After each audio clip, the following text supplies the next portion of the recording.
Nginibingelele nginamukele bafowethu emakhaya igama lami ngiyohlula umthakathi kanti uhlelo olubukele njengamanje lubizwa ngokuthi isintu ngescience lana sikhuluma khona ngemvelaphi yomuntu impilo imvelo kanye nomdali wayo lana bafowethu sigxile kakhulu kwi spirituality kanye nento ogama layo ngiyacabanga ukuthi by manje usuyalazi okuyilento ebizwa nge-matrix kanye nama-programs wakhona so ilapho esithanda ukugxila khona ukuze sikwazi ukuthi sithole okuyiyona mvelaphi yethu ukuthi singobani uma singakhona ukubuka leyo nto ekuthiwa i-matrix nama-programs wakhona bese sikubandakanya ne-spirituality sizothola ukuthi ikuphi lapha esihamba sibambeke khona ngesimanga sokuthi kunezinto esingazazi ngalempilo esiyiphilayo i-matrix bafethu iyona mbangela edalela ukuthi singabi nalo ulwazi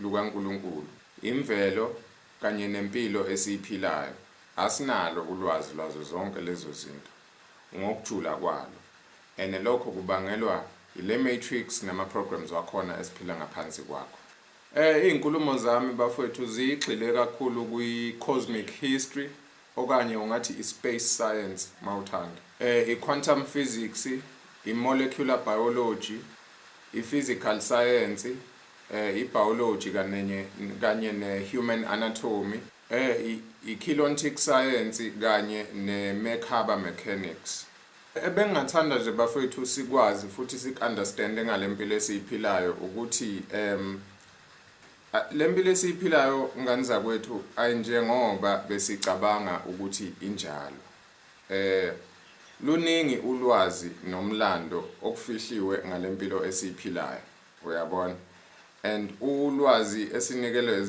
noma ulwazi esinikwe lona yilolu olu enough ukuthi lusenze sisebenzele laba ababusa umhlaba noma laba abaphethe umhlaba yabona lona lwazi esiphila esincela ngaphansi kwalo njengoba siphila lempilo esiyiphilayo ukwenzela umzekelo nje ukuya esikoleni awuyeli ukuyothola kabanzi ukuthi ubani uvela kuphi ukuphi uletho ubani futhi kungani ekulethela esikoleni izo zonke izinto lezo abangayithinti uma ngabe bethi bakupha ulwazi uyabona ngoba basuke befuna ukuthi kufezeke lenhloso engiqeda ukuyibala ukuthi kumele sikwazi ukuthi sisebenzele bona esikoleni izinto esiyiyela khona nezinto esifike siyithole sifike sifakwe imfundiso noma siphiwe ulwazi oluzokwazi ukuthi lususize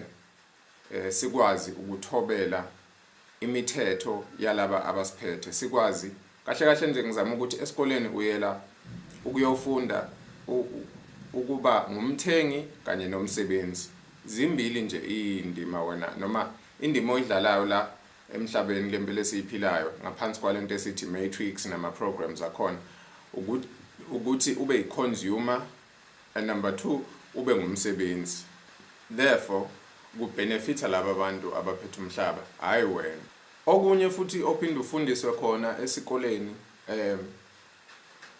ukudependela kuhulumeni nokumhlonipha kanye nokudumisa uNkulunkulu ngaleyo ndlela ke siyabe sesiphila ngaphansi komusa walaba bantu okuyibona ababusa umhlaba. Siyabe sesidependela kubo for ukuthi basenzele izinto eziningi ezifana nokuthi kube yibona ke abasipha ukudla, kube yibona abasipha imisebenzi, kube yibona abasiphakelayo, basinikeza imizi, indawo zokuhlala, basisikela imihlaba, uyabona. Futhi nje kahle kahle singaphansi kwabo, siphethwe yibo. And njengoba sengichazileke ukuthi basiphethe nje ingenxa yolwazi esingenalo lolu abalifihlile, ngoba ukuba besinalo ngaba basilawuli kanje njengoba besilawula. Ulwazi bafethu ngifuna understand ukuthi lufihlwe ngenhloso, lufihlelwe ukuthi sikwazi ukulawuleka, ngoba umuntu onolwazi nomuntu ozaziyo nomuntu oyaziyo i-direction yala ayakhona ne-destiny yakhe angeke akhohliseke kalula, futhi angeke alawuleke kalula, futhi ngeke umshintshise indlela ahamba ngayo ngani ngoba uyazi ukuthi uyazi. Kanti umuntu ongenalwazi uyena lo okubalula ukuthi alawuleke. Yilesi simo ke thina esiphila ngaphansi kwaso, asinalo ulwazi njengoba sengibalile ukuthi ulwazi likamdali nempilo nemvelaphi yayo impilo nathi ukuthi sixhumana kanjani, konke lokho asikwazi enesiphila ngaphansi kokuhlezi sesaba, futhi sikholelwa kakhulu ukuthi uNkulunkulu ungaphandle kwethu, ungaphandle kwemizimba yethu. Ingakho siphila nje sihlezi simfuna ngaphandle, asikholelwa ukuthi uNkulunkulu kungenzeka ukuthi khona ipossibility ukuthi ungaphakathi ekuthina emzimbeni yethu enesiphila nayo. Uma ngabe uqhubeka ke nokubukela lolu hlelo uzofunda kabanzi noma uzokwazi kabanzi ngezinye izidalwa eziphila kwamanye ama dimensions ezibizwa ngokuthi ngama fallen angels, okuyizona lezo izidalwa ezilawula lempilo esiyiphilayo nayo yonke nje impilo yala kwamhlaba yonkana ngesandla sikahulumeni. Kusho ukuthi lezi izidalwa yizona ezilawula uhulumeni. Ngokomthetho ke ikhona imindeni okuyiyona elawula uhulumeni le esiyibize ngokuthi ngama elite powerful families. Lama fallen angels ke axhumana nalowo mndeni bese leyo mndeni ithatha zonke iziyalelo iziletha kuhulumeni. Kusho ukuthi leyo mndeni leyo singayibiza nje ngokuthi i-shadow government, yabona. Lo hulumeni wena ongazi ngayo okuyena okhipha imithetho yangempela. Mawubona lapha uhulumeni wakho efunda ispeech engabisona engabe yini, asivelanga kuye leso speech. Lezi zinto ayifunda phansi akusize zakhe, sibhaliwe sibhalwa le kwezinye indawo saze safinyelela kulesi kuye uhulumeni leso speech ukuthi nakhe kufuze ukusho kubantu, okusho ukuthi kwahulumeni loyo akasiphethe, siphethwe ngesandla sakhe. Kodwa manje olawula kahle kakhulu noma abalawula kakhulu lempilo esiphilayo yizo lezi izidalwa esibiza ngama fallen angels ezivela le kuma higher dimensions. Ngokuthola ke noma ngokuhamba nezimfundiso zethu uzothola ukuthi kwalezo izidalwa zayivele kanjani, kweza kanjani ukuthi zize ibizwe ngama fallen angels, kungani zibizwa ngama fallen angels. Uma uqhubeka kulokhu uqhubeka ubukela lolu hlelo uzophinda futhi uthole kabanzi ngezinto ezifana nenkolo, amadlozi, imfundo, ipolitiki nezomnotho. Ebese uyathola ukuthi kahle kahle konke lokhu wena okade uparticipate kukho njengoba sengikubalile nje, kahle kahle kungama programs akhandwe yiwo lama fallen angels ukwenza lenhloso yokusilalisa ukuze singazitholi singazazi ukuthi singoba nezivela kuphi futhi kungani silana. And siya participate kulama programs. Kwi-economy siya participate, kwi-politics siya participate, esontweni siya participate, emadlozini siya participate, kwi-entertainment siya participate, kwi-media siya participate, kuyo yonke nje indawo.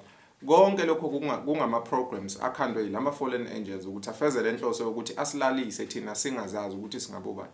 Mhlawumbe umbuzo omkhulu ke engasengamele sibuze ukuthi kungani benza konke lokho? Ngoba ayikho inja evela isuka ikhonkotha imoto iyimele. Inja imoto mayimile izizohlala ngaphansi kwayo komthunzi wayo ethamela umthunzi, kodwa inele ngaduma nje bese iyaqala iyakhonkotha. Umbuzo uthi ke kungani? Kungani labantu besicindezela ngaka? Kungani kukhona izinto abangafuni ukuthi sizazi ngalezi impilo esiphilayo? Kungani besifihlela ulwazi? Kungani besicontrola? Kungani besifufuthekisa nje besifaka yonke indawo ngamakhanda? Kusho ukuthi kusho likhulu lokho ngathi kukhona izinto ezispecial ngathi lezi abangafuni ukuthi sifinyelele olwazini lwazo, ngoba masingafinyelela olwazini lwalezo zinto ngathi kusho ukuthi sizoba empowered ngezinye izindlela. Akhona amandla siyoba nawo enebona ngeke sisabadinga. So njengoba besigodlela lolwazi ke inhloso yileyo ukuthi asingakutholi ukuthi singobani, sikuphi, sizokwenzani. Uyabona namandla ethu singafundiswa nje futhi ngawo. Uyabona? Inhloso enkulu yalama fallen angels ukuthi angayivezi wona singazi ukuthi kahle kahle silawulwa yiwo. Singalitholi lelo qiniso silokhu sitshela ukuthi nje thina cha siphethwe uhulumeni ugovernment uyena osiphethe osilawulayo osishicilelela imithetho ngoba nalemndeni engishoyo lama powerful families asazi thina ngawo sazi nje thina siphethwe uhulumeni kuphela nje gcina nje lapha asazi ukuthi contact to shadow government asazi ukuthi kanti khona abantu abanikezela ababhalela ugovernment ekumela kusho okuyibona abamtshela ukuthi ngalesi sikhathi manje sekumele wenze ukuthi ngalesi sikhathi kumele wenze ukuthi tshela abantu ukuthi yenzela abantu ukuthi ngalesi sikhathi thina sitshela uhulumeni nje uindependent uphethe izwe uyayibusa uyabona and uhola nabantu kanti akunjalo kukhona izidalwa ezisemva kwakhe uhulumeni uyabona ukuze phela ezokwazi ukulawula thina lezi idalwa kahle kahle ayifuni ukuyiveza ayifuni nanokuthi kutholakala ukuthi zikhona ziyaphila ngoba uma ngabe uthi wenza iresearch uyajula ufike manje ungenelele kweminye imikhakha manje esiqala ikwazisa ngezinto ekuthiwa ngama aliens enemuke wayiphatha leyo topic leyo esidlangalaleni kuyakusheshe kubelula ukuthi abantu bakuhleke noma bathi lento okhuluma ngayo ayikho amampunge ngegama lesingisi nje baye bekubize ngalento ekuthiwa i-conspiracy theorist noma i-conspiracy theorist kuthi unamampunge uyahlanya njalo njalo ayikho lonto okhuluma ngayo ingani science ithi ingani ulwazi lutho engani iBhayibheli lithi uyabona ngoba lokho kwenzele ukuthi lowo nalowo ozozama ukucabanga aze ethi usondela kancane ngaseqinisweni ashesha vinjwe ukuthi angafinyeleli noma esefinyelele kuliqiniso walibona walikhuluma wabonthilo still akungabaze lokho futhi kube nabantu abamkakile abamsurroundile abazolokhu bethi uyahlanya ayikho lento akhuluma ngayo amampunge amanga yena nje kumele athole usizo lwengqondo uyabona ngoba kwenzela ukuthi singafinyeleli kulamaqiniso uyabona kodwa ke ngiyathanda ngalezi ikhathi esesiphila kuzo manje ngoba ngahamba ngabona ukuthi hayibo abantu abaningi njalo bayavuka sebeqala wakhuluma amaqiniso nezinto ezikade zilibe imbambathwa kungakhulunywa ngazo kuyihistory sesiqala manje ukukhuluma ngazo ngenkululeko okusho ukuthi kukhona la inkungu eyambuleka khona kukhona nathi la sesiqala ukukhula khona nokubuka izinto ngelinye iso uyabona uNkulunkulu bafowethu asiphiki ubukhona bakhe cha uNkulunkulu khona le maba manga ukhona impela umdali wezinto zonke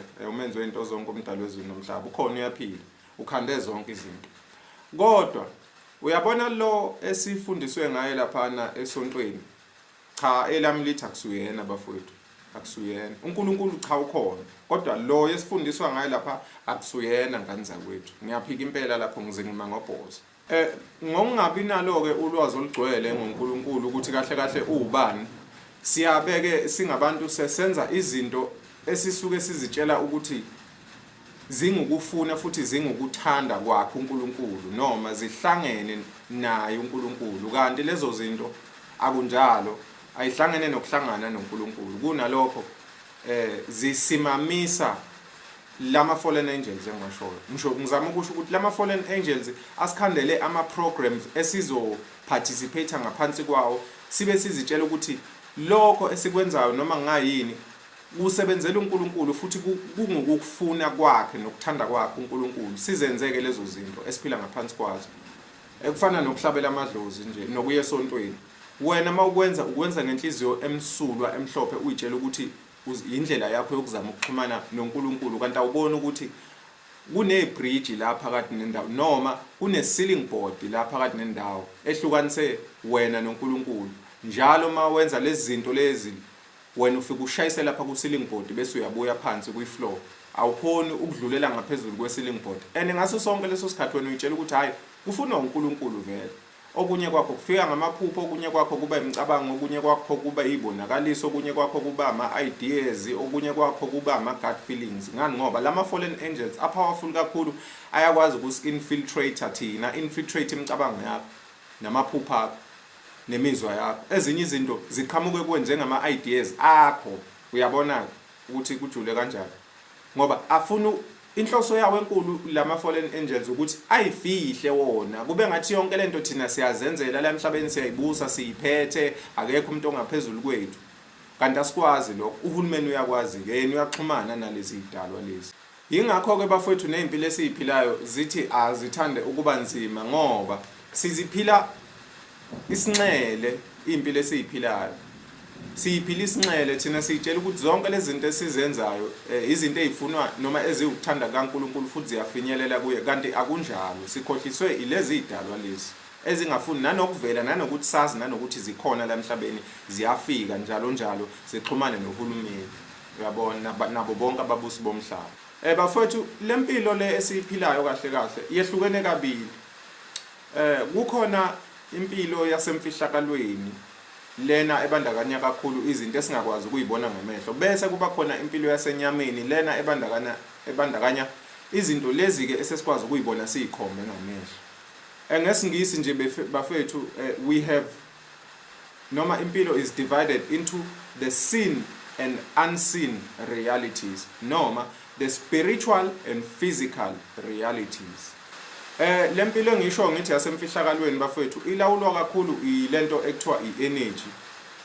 Ngokunjalo ke na impilo yasenyameni futhi ilawulwa iyo lento esithi i-energy laphana ngolimi lwe-physical sciences. Le energy esikhuluma ngayo nje ngolimi olucacile lwaka physics ibizwa ngokuthi i-electromagnetism. Ibizwa ngokuthi i-electromagnetism, kanti i-electromagnetism ke yona ngesizulu ibizwa ngokuthi umhonyazi. Lo mhonyazi noma le electromagnetism ikhona ke okuwumsuka wazo zonke izinto ezibonakalayo nezingabonakali. Okusho ukuthini ke lokhu nje kukodwa nje, kusho ukuthi bafowethu njengoba sengichazile ngama fallen angels nokuthi izinto esizenzayo sizenza sitshela ukuthi ziyafinyelela kumdali, kanti cha akunjalo. Sesithola namanje nanokuthi kahle kahle ne-nature, imvelo kamdala, ubunjalo bakhe akafani nathi. Kusho ukuthi wena nje kuwumuntu uyisiqu nje, uNkulunkulu akafani nawe, ngoba akakwazi ukufana nawe. Isihlahla sizommangalela ngoba isihlahla sikhandwe uwe. Phela uNkulunkulu ile energy, bathi ngesingisi God is an infinite source of energy underneath noma underlying all realities. Kusho ukuthi sinento eyodwa eyingxabo engumsuka wezimpilo zethu. Iyodwa lento iyakwazi ke ukuzisa izithathe yona ebunyeni izise ebuningini. Kusho ukuthi mayithanda ingaba isihlahla, ingaba umuntu, ingaba amanzi. So mase sithi thina uNkulunkulu ufana nathi njengoba sinje, sithini ngamanzi, sithini ngomoya, sithini ngezulu njengoba liduma nje, sithini ngelanga, sithini ngezihlahla, sithini ngezitshalo, sithini ngezilwane. So akakwazi ukuchema. uNkulunkulu une form eyodwa le esiyibiza ngo-energy. Akanayo ishape njengathi, akanayo ikhala njengathi, akanalo iphunga njengathi, uyabona. I-nature kaNkulunkulu ke bafowethu ayifani nathi, ayifani neyethu. Uyabona thina ukuthi eyethu i-nature siyizidalwa zikamoya eziphila emzimbeni ngaphakathi. Sengithi ke uNkulunkulu naye akasiso leso sidalwa, ngoba uma ngabe naye kanjalo kuyobe kukhomba ngokusobala ukuthi naye uyisidalwa esidaliwe, unomdali. Asifuni ke kuthina kulokhu siya kumuntu naye okhandiwe, sifuna ukuqondana direct nalokho khanda izinto. So sithi uNkulunkulu since engekho kuleso simo thina esikuso, kushuthi yena ukwesakhe isimo esingachemi. Kusho ukuthi uNkulunkulu yena ke uyi-energy ke. Le kade ngichaza ngithi iwumhonyazi noma i-electromagnetism.